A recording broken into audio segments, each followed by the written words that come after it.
Hey, this is Bobby Hunt 3 with the Blue Light Diet, www.bluelightdiet.com. In this video, I am going to give you a pretty thorough review of the EMR FireWave red and infrared light, the electromagnetic revolution FireWave red and infrared combo light. I'm not going to go too deep into why red and infrared light is good for you. You can Google that. You can look on my website at the blog there and on the EMR website, except to say that red and infrared light act on your mitochondria. In electron transport chain, the Q cycle, cytochrome C oxidase, which is cytochrome number 4, ATPase, they are all known as red light chromophores, which means they absorb specific frequencies of red and infrared light, and that kind of acts to power your mitochondria.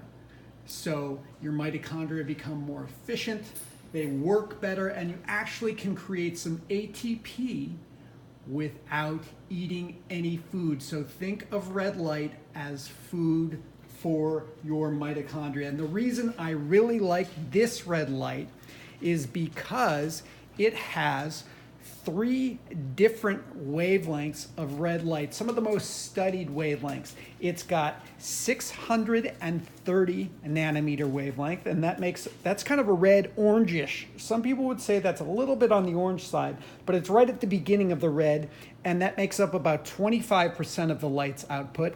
It's got 25% at 670 nanometers, and that's well into the red range. And then it's got a near infrared range of 830 nanometers, and that makes up the other 50% of the light output of the FireWave. So it's 50% red and 50% near infrared light.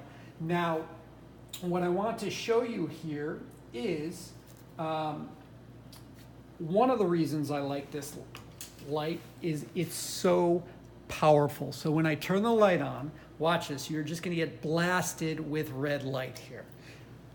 Bam! Look at that thing. Now, this total wattage of this light is 236 watts. It's one of the most powerful red lights for its size on the market today. Now, it's got these little diodes right here, and there's 12 of them, and each diode spits out about 3 watts of light. And then it's got this globe in the center, and this center globe is where all the power comes from. It's 200 watt light globe just blasting you with light. So if we look, I've got a spectrometer here, and if I take its wavelengths right here, you will see that it's got a peak right at about 630, and then another peak at about 670 right there. And then if this spectrometer took infrared light, you would see over here at 830, there would be another peak of red light there. So it's a very powerful red light. That means you don't have to stand so close to it to get therapeutic effects. The other thing I like about it is that it's low flicker. So if we go to treatment distance, which I'll show you that in a second, but if we test the flicker on this light at treatment distance,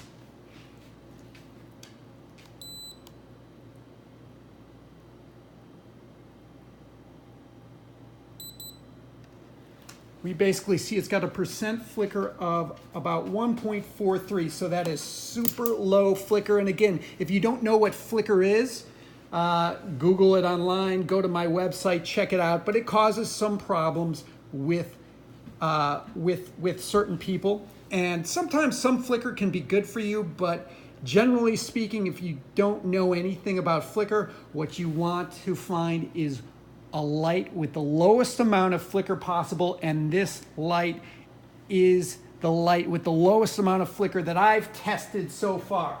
Now, the next thing I want to show you is a good thing about using a powerful light like this is that you get to stay out of its electromagnetic field. So red light is helping your mitochondria, but EMF, this thing known as EMF, hurts your mitochondria if you've got the wrong kind of it. So you don't want to be right up against these lights, as some people are, because that's going to, hurt your mitochondria when you're helping your mitochondria. So it's not good. So this is an EMF meter.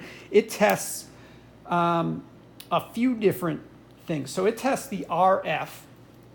And the neat thing about this light is there's no RF. Right now, this is just the normal RF in the house here, probably from the Wi-Fi that's on. That's hardly anything where we are at the moment. This has no RF meter. That means it doesn't connect. Some of these lights connect to Bluetooth, to an app to track what you're doing, and that's going to shoot out some microwave radiation. This light doesn't have any of that, so that is actually a plus. You might look at some of the lights and you see that they're connected to an app and you go, oh, that's cool. But no, if you're sitting right next to it, you're kind of microwaving yourself. So that's not a good thing. So this is no RF in it at all. The next mode we want to check here is the magnetic field. So magnetic field, when anything spins, this has got a fan in it, it's plugged into the wall, it's going to give off a magnetic field. So at treatment distance here, at 7.5 inches, it's got a magnetic field of 0.005. Let's see if you can see that. Turn on the light. Oh, there we go. So there. So, and what that is that's virtually zero magnetic field, because that's the magnetic field that we're in the normal house when the light is off anyway. Okay, so you're outside of that bad range. And then finally, the next thing you want to test is the electric field. Now let's go to the electric field mode. And at 7.5 inches, which is the minimum treatment distance, it's 0.006, 0.005.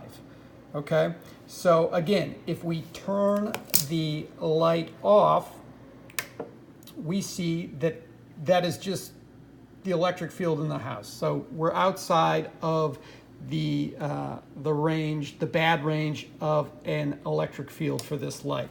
Now, finally, what I want to show you is, or another thing I'd like to tell you about first, is the beam angle of this light. So what a beam angle is, it's basically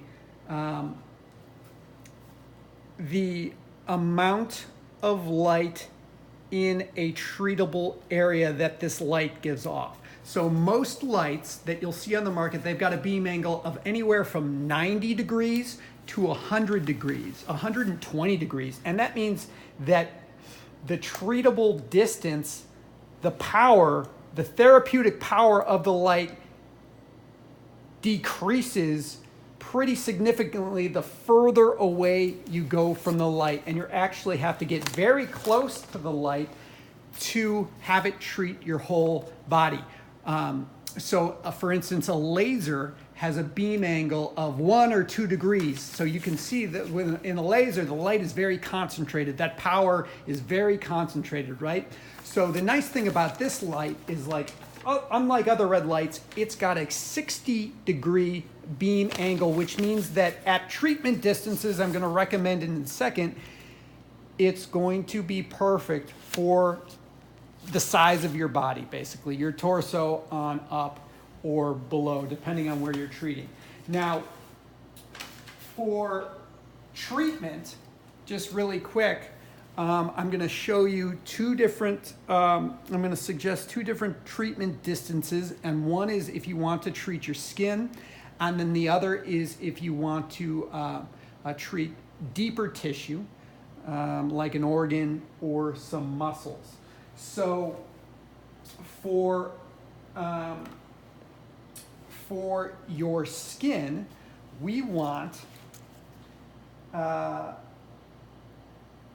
where are my notes here? We want a treatment of about 13.5 inches from this red light. So at 13.5 inches, we are at about 250 watts per meter square. Come here and look at this. Yeah. 13.5 inches, we're at about 250 watts per meter squared there. And I moved because I moved it up. Can we see that? Okay, so that equals about 25 milliwatts per centimeter square of power. Now 25 milliwatts per centimeter squared of power equals about 40 seconds equals 1 joule of absorbed energy. So to treat your skin, you want 3 to 15 joules of absorbed energy according to most of the literature out there. So that means at 13.5 inches with the FireWave, you will want to sit there for 2 to 10 minutes because 40 seconds equals 1 joule at 13.5 inches, and you want 3 to 15 joules to treat your skin. Now, to go deeper, for deep tissue, you want to get closer to it because when you're treating deep tissue, you want, number one, higher power, and number two, a closer distance. So I recommend 7.5 inches. That is outside of the bad EMF range. And when we take power at 7.5 inches, check that out. You're at about 750 watts per meter squared. And that translates into 75 milliwatts per centimeter squared. So at 75 milliwatts per centimeter squared, that means you are absorbing 1 joule of red light energy every 15 seconds you stay in front of this light at 7.5 inches. So that means for deep tissue, you want to absorb about 10 to 60 joules per treatment session. So at 7.5 inches, that means you want to stay in front of this light anywhere from 2.5 to 15 minutes. And that will give you 10 to 60 joules of red light absorption. So 7.5 inches equals 75 milliwatts per centimeter squared. And that means 15 seconds. Every 15 seconds equals 1 joule of absorbed energy. So you're probably gonna have to listen to this video a couple times to write that stuff down. So you've got those two different treatment areas. You've got one for your skin, which you want less of a dose, and then you've got one treatment recommendation for deeper tissues, organs, muscles, which you want a bigger dose at a higher power. I think that's it for today with this light. Again, this is the FireWave EMR. It is a monster. It's one of my favorite lights out there. It's super powerful. You can get it at bluelightdetox.com/EMR. And if you use the code BLUELIGHT, you'll get a discount on this monster. Okay, this is Bobby Hunt, bluelightdiet.com. I will talk to you later.